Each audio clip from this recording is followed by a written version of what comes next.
Offre spéciale à tous les diasporas.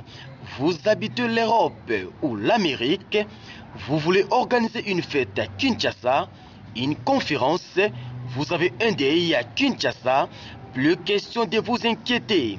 Congo Millennium a mis à votre disposition un service de reportage bien équipé et soucieux de vous servir à partir de Kinshasa. Pour tout contact, il suffit de nous contacter au numéro qui défile au bas de vos écrans. Exigez la qualité, exigez le bon travail, exigez tout ce qui est bon. Contactez Congo Millennium. Chez nous, le professionnalisme et l'excellence, c'est notre devise. Fidèles téléspectateurs de Congo Millennium, bonjour et bienvenue dans ce nouveau numéro de Millennium Star Millennium, comme nous le disons toujours. Le Ronakati Star Millennium, nous avons reçu pour vous un artiste musicien, un artiste oya sali tamolai na kati ya ghetto, un artiste oya zui tamolai a préparer œuvre naie, et on s'est demandé mille et une questions. Pourquoi artiste oya zui tamolai na kati ya ghetto? Pourquoi aboya ki utaka la kobimato ko offrir biso œuvre to talent oya zanango na kati ya makila? Kasi mituna ngo ezalaki pasi kubomba na motema singelaki kobeta nzoto na nzoto na ye atalisa biso ye moko na molai auta wapi, parce que c'est quelqu'un qui a fait vraiment carrière moko ya molai. Yende moto to ko benga Man Mamona, et aza moko parmi bato baza ko défendre la musique reggae, et parce qu'il s'agit d'un Rastaman. Bonjour Man Mamona. Bonjour, nous seulement esengi ke topesa na rambote mingi na yenge kwa. Ah, yenge. Mbuta yenge. Ok. Na pesi pe yenge na mukili mobimba. Oba moningai. En tout cas, comprenez qu'il s'agit des Rastaman et Mingi, ce sont les défenseurs de la culture africaine en général et de la culture congolaise en particulier. Kasi Man Mamona tubetema mukili solo ya carrière musicale na yo, bato bayebite bazo mona ndeti yo o apparaître, mais nzoko za muto uti mosika o salipe na bato ebele pe osungi bandeko ebele pona koloba te ko bimise, sinon te ba risquer ba bouder pendant que réalité za ndengwana. Bon, moni mukili lobi ke grand frère nanga moko boya beta ba musique ya mukili na bangwana lobaki vérité et un escalier. Et mensonge yakana est sincère, ça très vite. Ba TGV zali, ba train locomotive zali, bon. Nandenge pe batu basalama na mukili, basalama na niveau moko, batu msusu baza préparé et pas ya à Congo, bazalara toujours bato yo à Congo a préparer bango en conséquence. Oh, tango lobi ke carrière musicale na ngezui tamulai. Naebi ke journée wana ya tamulai ngazo mona ngo journée moko, mais la bonzo to boto mona mulai on azalaki préparer fona kokisa vraiment oyo mutatinda inga na mokilio ya se na sala. Mais carrière musicale na ngai tellement na botami na njili na quartier 7 tozalai na quartier système pa parcelle nyonso ya quartier 7 na njili et banda aucune église catholique. So que église catholique te bokomona ma basango bazoya na ba parcelle na bino. Papa po ni mwana kenda ke église catholique te. Ba mama na biso ya quartier 7 na ba papa na biso bazala na quartier église catholique. Biso pe bana to kolika na église catholique. Sérieux na yeba te église mususu soki na monde existaki. Mais tellement na banda aucune église catholique na bomwana tu yako kota na kizito et pas monsieur mo monsieur le copain. Bon, na bandi ko beta mbunda wana na ba âge wana ba 8 ans, ba 10 ans, yazo sentir déjà que petio yebi rythme. Tozo ba banzemba ba bilenga mwinda, ba catholique bazo comprendre. Mais c'est le copain anjili bate bele bazali banda ba yebi ba lekane kolo wana. Azala qui est un peu infirme comme ça, bon, repose en paix, papa on a encadré biso na niveau moko, azobeta biso bambata en plein messe. Qui est en mouzoimba bien te momo na sango azo comprendre te mutazu mbata tele monsieur abimisio. Donc ezala qui encadrement moko ekité la kaye po abimisa batu neti biso. à partir de wana na komo beta mbunda na église basango ba ko remarquer que moi no azana don ya musique père Crook na père Cody ala guitariste ala gaucher bon moi banchiki pe pusana ki moi muketo tangi na babonsomi wana ba Sainte Thérèse l'école na la qui dernier animateur so babio bana classe ba ponita so 5 bana classe ba yembisa yo fuza na kati nga soki na kati donc école momba fo bina série ya président na biso Mobutu hein Marshal Mobutu alaka na nzembo mo banda ko yemba jalelo kubanjilanga ye muloke ngaka so na koti na nzembo wana école indi tellement comme on a mamona place wana sikore balobaka muloke Mobutu bana ntike komi na muloke mamona ni mulopwe donc bachenga wana siko na kati ya mulopwe wana ouais ore Mobutu bakomotia mamona bon na balabala to vandaki na Ludisi na quartier 7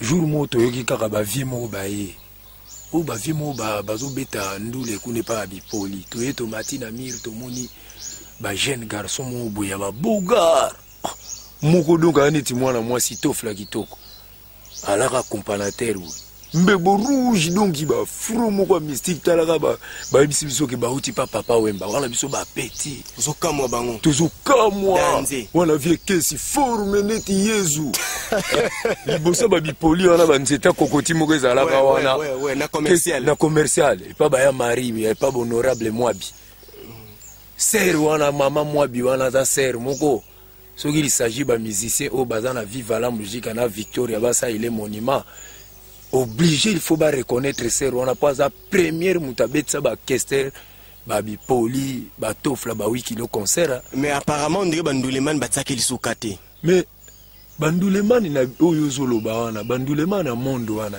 ba bossa na moto facile ngana za nduleman mais ko comprendre monde ngana za ko bossa na jamais muto edenga zombra bango ba bossa na ka umuna te baleka na bekra ba finga na bengra ba nini ba betiza pam ya wana ngana yena lobela nanu bango te na lobana nu ndenge za ilaki comprendre man mamona na carrière na yo to na kati histoire ya carrière na yo to kuti lisusu kombo na yo na kati orchestre yo ka choc ou ezalaki moko ya orchestre minene ya njili na période wana kasi yango na zolo ba te tango ba viana ba bipoli ba yaki vie Pacho Star ba vie Kester ba banda otindanga makaya ba Lwemba le commissaire de zone moto alaka ne ya Metibo Lwemba makaya buneti lelo tala makaya bwane beti ata ba 40 ans na lupango wana ya koteka kama makaya biso to ala na ba 10 ans lelo to komina ba âge donc blague te makaya bwane ala rapé mère wana zali na ndoko ndo pe makaya bwa Kester kuna na mapa pistolet oka amakaramba chango na ba poche ba finfiti ba yoka ba mona ngote vyanga banda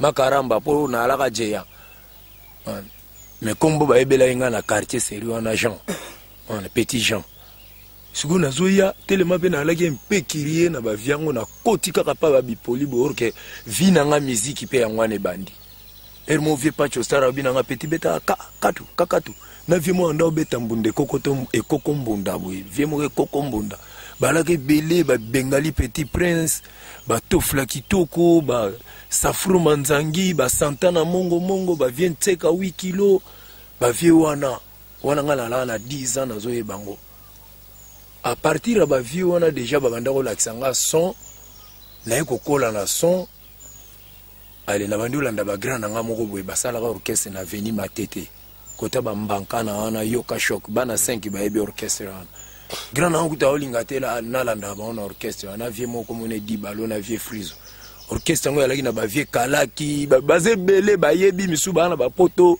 ba vie nani ya soliste nani vie monene azana poto aza kuna na ba Irlande kuna yebi vimake no makambonga zolo beza vrai bango ndi ba fondateur ya yoka shock ba fondateur ya yoka shock ya cour des grands ya ba mikolo siko ngatele m'inspiration musique ezalaki nga na yesiko na quartier na yokuta na petit na ngamoko boye solo baka ala na connaissance au beta ba guitare na the way un bon artiste kutango na yoki azo yemba zo beta guitare ngabi sol ndizana to beta na ba biloko ba the way abimisi kiti pana ba on a tombé numéro 46 pas ba vie badra na ndio beta na kiti na ndio beta na kiti sol baka beta guitare ngabi te mituko sala pe mouvement ngala lobi to ko sala pe mouvement Sol Baka bi akori ya loba neti mwali kukuma. Mani mamuna. O yebi ke manda lisusu a yembaka. Wana nkumu manda chante. Wana nkumu manda chante muta yebisa ngaka yembaka Sol Baka. A yembaka danger na dewe kuna. Na koralo le koritier na 3 et pas tamfu mwaza vivant.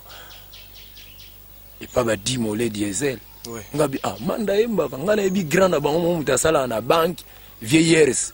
Dernier chanteur vieux wana. Aza vivant. A commencé pasteur wena oka. Ténoriste à danser. Ok manda so yembaka avec Kyrie na yaki pa vieux ponte mudimu lupango ekangana na ba manda. Tellement lupango ba seti to alaka très social to kota mapango tu na koti pa ba manda. Na ebisi ndeni biso na Sol Baka tozo répéter ku ne pas ba na ba Sol Baka falo ya to banda makambo ngo. Ngala le mwa mukolo na bekare za ya ba 8 ans 9 ans je pense. Entre yo na manda na Sol Baka. Bango tout ba petit donc ba petit vraiment ya palais. Yo ke oluki manda. Na luki manda na yebise ko za danger na koyemba Sol Baka yebise ngana ko hésiter te po viena bino déjà sala ba kercha likolo. Betela na eloko mobwe. Manda bi ngana kana banzembo na ngaya toyemba na dewe a beti vocal. Adieu la gloire, à nous la victoire, risque vainqueur, les meilleurs au monde. Okangana nzembo ngo. Adieu kasi nga drummer ya ba dewe yuana donc nga déjà na beta ba drum na l'église et tout. Et pas pasteur mbiye ngam na banda ba betelo wana. Ba pasteur mbiye wana ma vie moko boye ya dimi boye. Mais sikoyo koyoka lisolo yoka choc yolobi yendo zwa kimanda. Mais masolongo zo bet masolongo beta maka déjà ndenge nkumu manda beta keno nani yoka choc ezala ka orchestre na ye nkumu nda zwaka ba Sol Baka nkumu zwaka bino ba tubele bele ba ketche ba dimolé ando beta dimolé non chanteur ando yemba par dimolé ezali na ndekuma bandaki kobeta guitare boy so histoire wana soki ozolo ba histoire wana omoni batumisu na monde soka zu avance il faut raconter vérité vous comprenez ngana za wana pona déchiffrer mandaté vous comprenez na kolobaka boye na mukuse poto kende lointe papa mbatango ayaki na kina utai ba village abanda ovanda na quartier D Baba vieux sacré Zaza. Mère papa un jour babomaka un accident. Ouais. Na camion ngana la na ajinini manda la na ajinini. Mère papa un kufa na Sainte-Thérèse na ko papa wemba yebi. Na balabala Luika papa un komela na Luika 42 je pense que. Et papa vieux Zaza. Mais vieux wemba racontera histoire wana te. Mais tant que vous avez raconté ba histoire moko boye sans koye ba batu moko boye bazana mukili na ba kufite ba ebi histoire kokitsa baninga te ya zwila Sol Baka Sol Baka beta guitare solo basse accompagnement manda beta guitare on a même tant ba bien ndonga ote ko kufa beta maki banini manda lelaki musicien na ye po azwaki il parie na machine à foufou tout ça non pas jusque là man donc on lo baboye à part ba vieux 8 kilos ba vieux Kester ba vieux Wemba ba utana njili awa ba vieux nani ba vieux Madilu ba nyoka longo bestar wana tu be koma lelo ba bandale koma ba Paris bestar na biso ya njili mutezo komisa ngo ba Paris po papa Wemba taza mwana molokai me akitela na car na njili na veni Luika pas baya zazaza. On a Sera Outaka. Sera Outaka village. Mais il déclare bien dans la télé. Okay. Oh, Petit Rossi, il est fier de dire qu'il est villageois. Il est villageois, mais papa il s'exprime bien en français. Okay. Plus que les Quinois. Sans complexe. Sans complexe, lui il parle que les Français. Bientôt on a une chaîne à télévision. Il y a la télévision na TV wa. Azo parler service social là-bas congolais. Pour moi, azo sentir vraiment que ça ne va pas. Si vous avez vu, il fallait que vous ayez avant. Vous comprenez? Que vous avez gagné vos banazwa qui babia. Abandon ni qui sabadi. Tous les qui sapent jouer à part nga. Ouais. Ba musicien nyonso ya génération wana ba série 7 ngam na sala bango. Ok. Tout na ba Sol Baka na bino na ba. Entre autres ba c'est les ino. Eskiza ndenge za boye keleka na YouTube. Ezo le cas. Ba Sol Baka ba répondre ba ze belé. petit c'est le zino kutu manda banda olingete anda ko bengana mais na bataba kilote ba komo yao ye abano ya yoka choc ne kilote ne na bataba kilote manda babia zo ya bande ko Congo Millennium Prince Mbelolo marambo eza brutal oyebi ke manda beau condamné était il est né chef. Ok. C'est pour cela il s'est fait chef. Ok. Il est né chef, donc nengaza wana soki na lobi ke à part ba vieux wana ba 8 kilo ba papa wemba banani bango tu babima na njili ba kenda kwa koto wana génération tout etikali oya atie ntembeke man mamona yebaki ndule makasi koleka ayoka album nanga. Ok. Ayoka na beti nini nga moko. Vous comprenez? Oui, et bando ezolakisa que docteur Nabino maître de votre maître si aye na terrain. Muto asala ba musicien nyonso ya njili. Na obazo boya na obondima.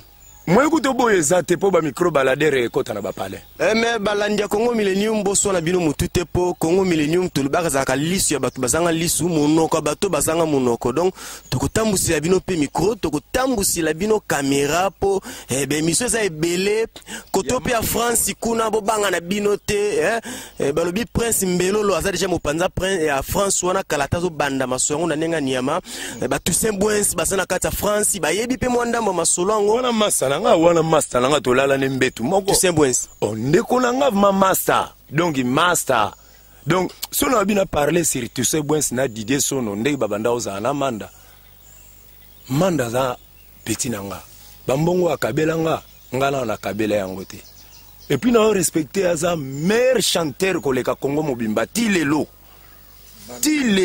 manda chante mutaleki ye azate mais akoki koleka jamais na TV alobaka ba n'importe quoi petit nanga babia soki na banga iko ya day na yo po batumo bazali ko lukisa nga soit diza ba fan ya ba orchestre na bino ba typique wana komba landa nga na YouTube na lobaki ba makambo contre ba musique ba vérité donc ba vie na bino wana boyebi si ba bandaki déjà ben disque Joyo man tolo bango pena no momukie balobi oyena mongo asuma moko boyi bo spiritualité za makasi na misiki na yo Rastaman yebsanga Rastaman bozo apporter penza nini na kati ya misiki congolaise c'est comme si moi mpevi moko boyi su yaki ezo memo po bala bato bazo kama yo peti na baba balobi man akomi pe ndenge donc soka telema bandiko lobela makambo mboka ngo ezo sala pe bapagai yo zo banga na yo te esprit ngo utina no wapi nini penza barasta bazo apporter na kati ya musique na biso surtout batu bozo sala reggae omoni na conclure pona makambo ya musique wana ndengo tuna ki vie musicale nanga batu mingi pe bazana ba YouTube so balandi na expliquer nanga ngo déjà mais na yebisi bino ke ngana za mutu oyo azaneti na première classe ya ba musicien na bino tu bobeteli ba maboko ya njili ya ba génération wana ya se ba série 7 ponga série 6 ba série 7 wana ngam na kotsa bango na gamme comprendre ngape mnazwa manda première test na sala ngona quartier 6 pas vieux moka mécanicien grand guitariste na kufate na face bogino bolukaye boluka pe famille ba vieux requin boluka pe ba vieux ya quartier 7 botu na bango nani ya bandako la kisa bango comprendre après boluki ba master na ngai o ba beta ka ba drum richacha aza drummer pa Alpha Blondy vieux wana yebinga seria ba vis-à-vis que petit mora 15 ans utaka njili otuni Mary Jo otuni Dido Yogo petit mo bokamwa kana viva ba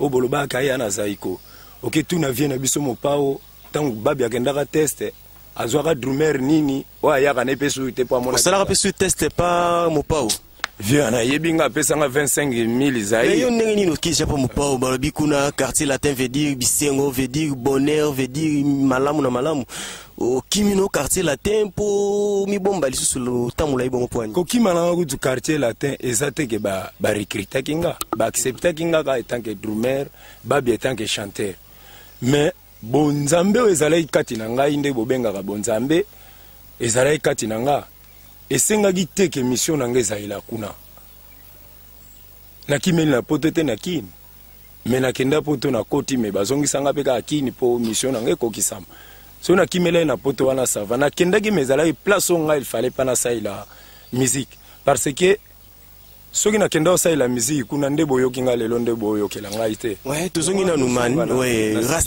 Rastaman buso apporter nini na Congo na développement ya Congo et surtout na kati ya musique congolaise. Nini ya sika yo mimi? Bon, la musique congolaise omoni bestar na bango ba sololaka balata toujours ba masque.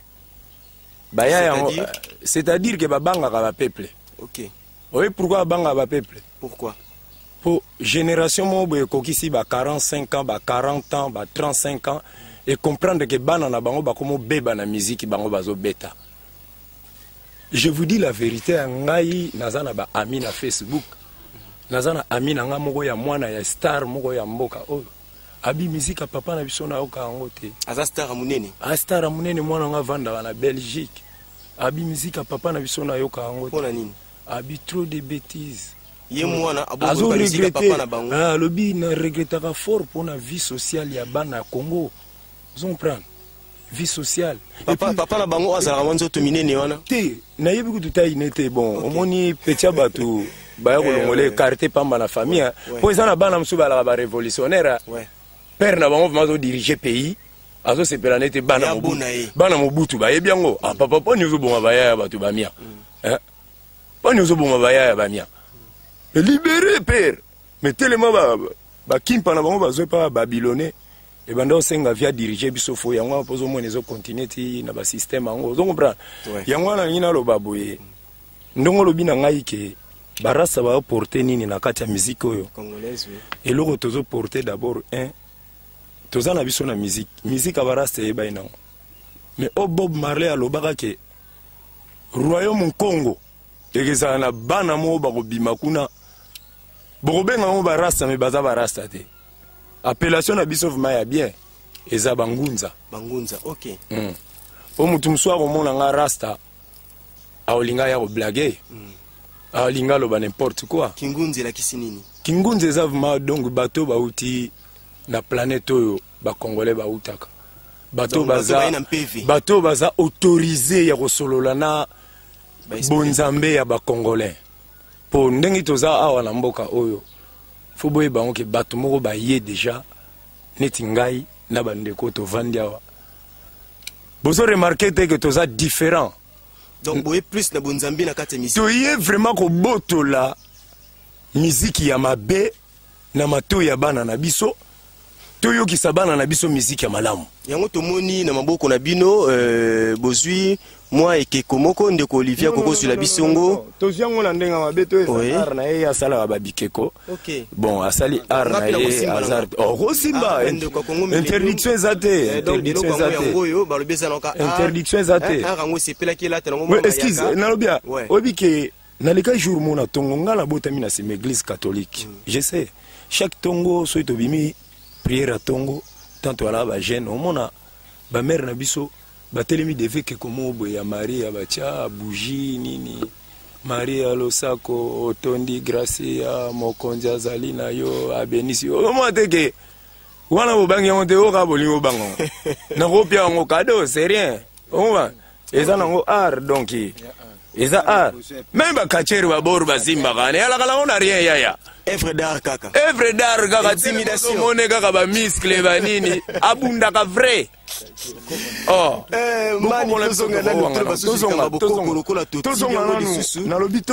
to parler sur la question tuningeza très capitale pardon. Moni distraction zokota trop na bolo ba distraction te me ba rasta so bazo solo la makambo belé bimaka na ba sujet sur place wana po bonzambe déjà c'est kotikati na biso o bando tuna ba question trop que senga to o eza déjà émission mobimba. Ozoma qui tente eza émission donc comme on tuninga déjà que ndenge nini musique na bino eye ko porter et musique nini ko porter musique na biso to lo bateke musique ngam na bandiango to ngam na ye nango si il y a déjà et c'est il y a déjà bandakala et beta kande na minoko misusu yango na ba congolais banda comprendre na ote biso siko to beta ngo na ba langue bantu yango siko ba congolais tan ba fungula matoi ba komo yo kango balobi te tangui fina mene donc les rassonner donc tango ekoki quoi tango ekoki pona be coloniaux so ba comprendre vraiment que makambo yo eza ya osakana te mato ife fungwa mapo bana na biso culture na biso eza détruit eza na bango eza nango berere te vous comprenez eza nde les Européens avisent le système oyebi ke musique na biso babengaka fiesta rumba wana eza nango ya biso te euta wapi c'est diabolique rumba c'est diabolique mais ngala zoyebisa oyo ozosolola nanga sikoyo tolongwe na bavi wana kimusuni tokoti sikoyo na kimpe panzango kasito yokati c'est diabolique pourquoi mais nazalaki na monde wana ba proposition wana babanda ko proposer biso opesa mutu kopesa kutu mutu te mais il y a des systèmes il y a des captifs vivants man bazui mutu bomo ipinza akomi lokola mumbu man jamais mutu okoko sacrifier bana no bakoma babizengi pokoma porter parole to pokoma mutu moko boye na orchestre moko boye soit disant quoi et puis Mobutu akoti biso ba classe te majorité batu wana nyonso bazoyemba banzembo wana mingi basisa ba classe te mingi pe batata na bango bakolisi bango na ba langage ba bêtise biso ba père na biso ba Congo bakolisi biso na ba bêtise te ozo sentir ma respect culturel les ana kati ya libota poster na bina moni sata ba genou mais tangu to sangani be kolo ebele buzoba batu miso ba zui culture ya classe te tant azo diriger mwana na buzoba tant mwana okoma menisier aoloba yo mama na ozulanga raton wana c'est pour cela que on appelle la musique o nzamba tie ba vedette na biso ba yembela ye ba kumisa ye ba expliquer génération ezo ya ndenge ni ba ko vivre mais bango siko Satan le diable a koti kati na bango basala ba publicité ya ba masanga basala ba publicité bilamba na bango basala ba publicité ba car na bango ya banda kuna bango ko binisa basi na biso en poilé ba jeune fille yango lo moni biso rasta man bino pe bobayara nuat ba rasta bobayara pe diamba lexa pas joana kendo tuna ke tuna beta oyo sali légaliser nous en États-Unis vous comprenez tuna Obama yebi ke Sénat na bango et adoptaki ke ba américain ba melaka noir OK tuna suno land rena za kuna pourquoi ba melaka ngo po wana za ba question mo za bio tuna nga mais bango ba tuna pe po nga chrétien te ba tuna pourquoi na Bible na Jean 1 ba comment toutes choses ont été faites par elle et rien n'a été fait sans elle na diamba. Mais toutes choses ont été faites par elle. Rien n'a été fait sans elle. OK. Et l'ogonio c'est salami na ye, et l'ogomo te salami sans ye, wana Bible na bango. Moute combien? Mais Bible pesa na biloko peki ça. Diamba na français chanvre, cannabis. Bango tu bachango drogue za ba pharmacie, so na expliquer ba pharmacie za ba bombe retardée. Vous comprenez? Na système moko ya bakisi. OK man to komo kene malembe na lingaki to beta lisusu makasi mo muke plutôt lisolo ya album ezobima. Excuse, musique na biso ndenge ye wana et ko casser système ya musique eza na Congo. Et ko casser ko swana ya ba musicien, et ko zongisa ba musicien na nzela. Yo na oto landa nzembo moko boye ya vie bozi na TV, hein, na radio sikoyo kala tongo tanga na ya. Nazali mwana mobali nakobangelo kote na jire pa ya nzambe nakolonga atandele tala ba concert marque wana soko landi ba vie mo bayemba bino bato ya makolo pe boyeba liboso ya kokata tala ngambo na ngambo. Mais tellement il y a trop des enfoirés ba yeko pénétrer musique congolais soit disant que et puis baza couvrir na ba société moko boy oyo zako ils ont compris que bazo ko couvrir banfoiré. Il y a des intellectuels comme Jean Goubal, il y a des intellectuels, on peut les soutenir par des sociétés là parce que Zoyemba ba chanson moko zoko egife batu man tozo kende malembe toko tozo vraiment tant to robete les selongo na molai kastalinga ki avant to suki sapo to tskali na ngonga moke to bete na mo mukuse na no juste une petite introduction pour na cadeau oyo sali bana Congo pe bana mokili mobimba album wana en quelques mots seulement eza nini eza na kati kuna nini bana Congo pe ya mikili bakoki kozela eloko eza na kati ya musique wana eza bouleversement. Bato balingi ba comprendre qui est le vrai Dieu des Congolais. C'est qui? C'est à Congo. Mais les gens maintenant vont découvrir quel système les Européens ils ont visé en Afrique pour oublier le nom de Congo dans ma musique. Et puis la musique n'a pas contre pédophilie, n'a pas contre système où les Kanambo Kanabiso, bana bazo soit diplôme, bazo si c'est ba université, bazo faire passer bango temps na komela masanga. Ore tout monde a bakara ba pompe de terre, bakara ba igname, ya ba patate douce, na pays na biso camion masanga tambula kati 2h, 3h, 23h. Et puis ba masanga ba minère tout ba melango c'est le fleuve Congo siko ke kaukate. Bu masanga c'est que peke silate. Nzamba lobi na Bible que fruit na saison nango. Pourquoi masanga ezala na saison te? Et kaukakate. Hein? Et l'homme qui ne marche pas accompagné de méchants. Ce sont des méchants ces gens-là. Na batu bazo yembe la masanga. Album on est à combien de titres? 4 titres ça fait une... Et les gars de Bible n'a pas chapitre, ceux qui battent bayoki album.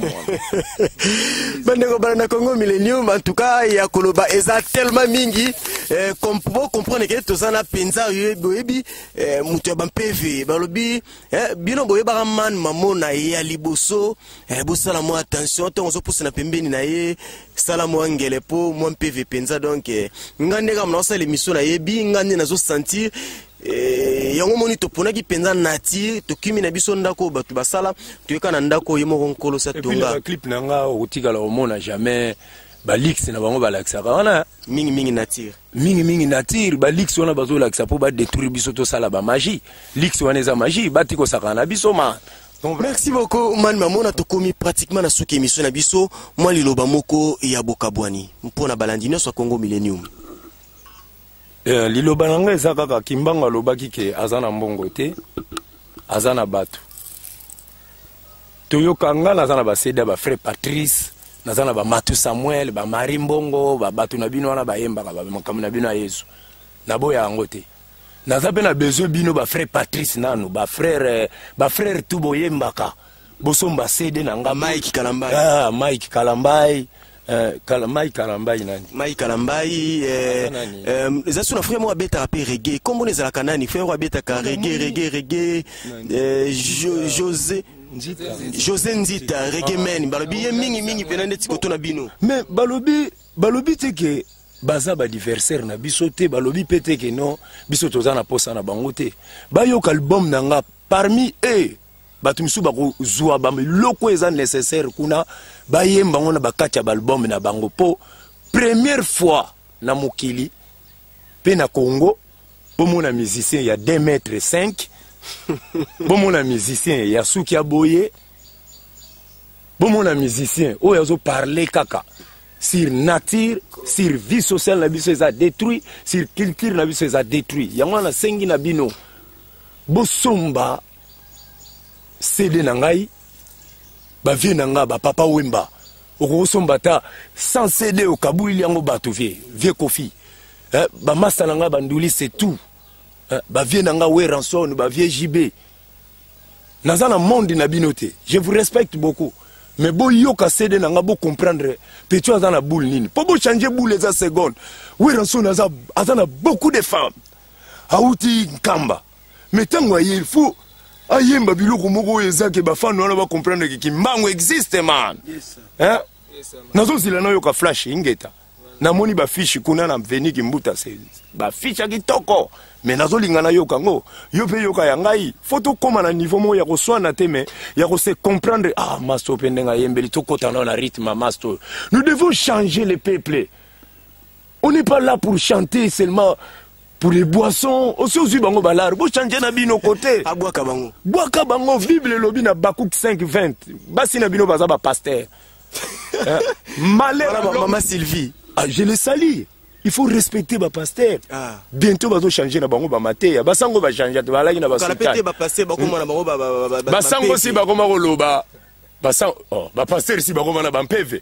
Yo landaka vie na ngao ya nani? Vie mo boye. Excusez-moi, vient biso ya première riz. Ok. Batu bazo tuntuka en église na e. Vient biso de Nilezi. Batu batuntuka en église na e. PV si bangunza. Sikoyo batu misupe en église bakanisaka mauvais esprit. Mais bazo comprendre mikolo ezoya. Ba comprendre na bakate ba église na bango Batu bakomo ganga ba kimbangu ezo ya man encore 6 ans 6 ans Bandeko ya koloba mais émission ezo yande na koloba. Merci. Bandeko balandi ya Congo Millennium to komi pratiquement na suka émission na biso kasi avant to clôturer Man Mamona moi quelques dédicaces na ba OP bazaya yo.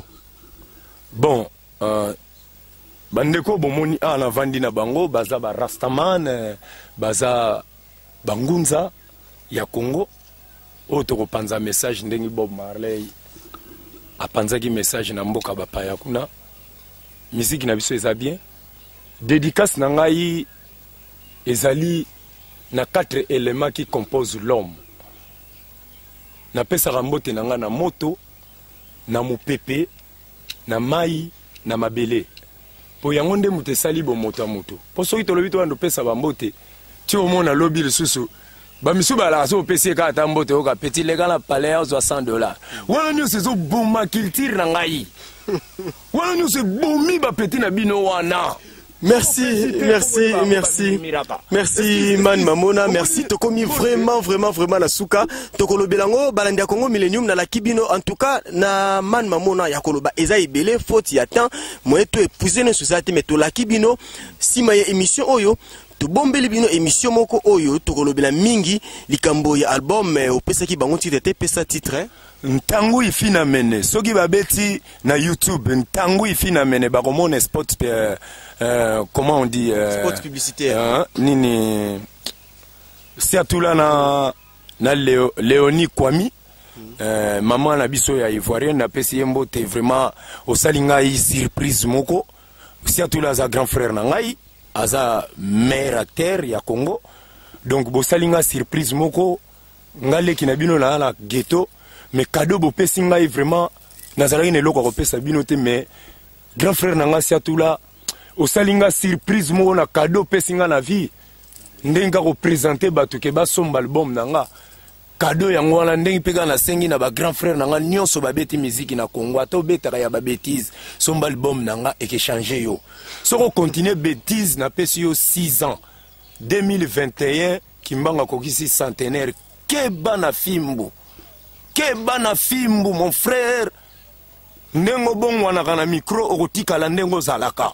Merci mingi tokomi pratiquement na suka émission na biso mambotelo sako na balingi Congo Millennium et d'abord notre grande salutation au boss, le boss Ricky Dibenzi. Grande salutation à toute la famille Millennium et là nous voyons le chef de famille. Il s'agit de messieurs papa Kiange Beni, papa Désiré Kiange Beni, Motema maman Beya la ministre, papa Désiré Bolobi Motona Libandia Talo, Mbotelo Sako na tous ces boissons, Mbotelo Sako na les grands coachs.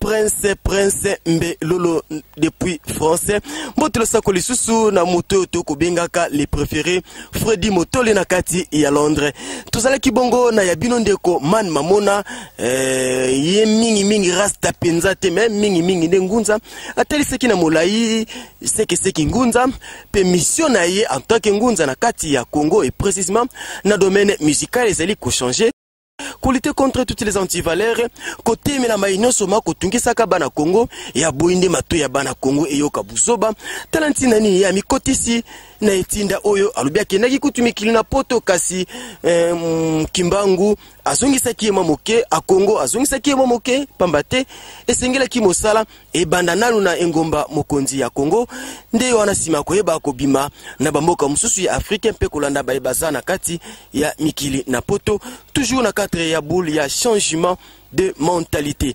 Merci mingi tokomi pratiquement na suka ya émission na biso to la kibino mbara na sima elongo na Man Mamona toko présenter en exclusivité album naye toko beta masolo ya album toko décortiquer ba titre moko album naza sur boko sepela tant boko landa album wana et je vous assure et ya malamu ezamingi préparez-vous seulement Man Mamona atima kama malamu nakati bobongisa mamo sole koteka manango penza na primo ko ya makasi te bo soutenir Man Mamona tous ces boinse Ricky Dibenzi Prince Mbelolo Man Mamona yewana ayene ba valeur to soutenir yem pona bolamu ya musique congolaise pe ya ensemble la culture congolaise mpona lelo bandeko to suki bongo wana to kutani mbala sima naba élément oyo ezalikoya. Restez toujours branchés, vous ne serez jamais déçus. Bye bye.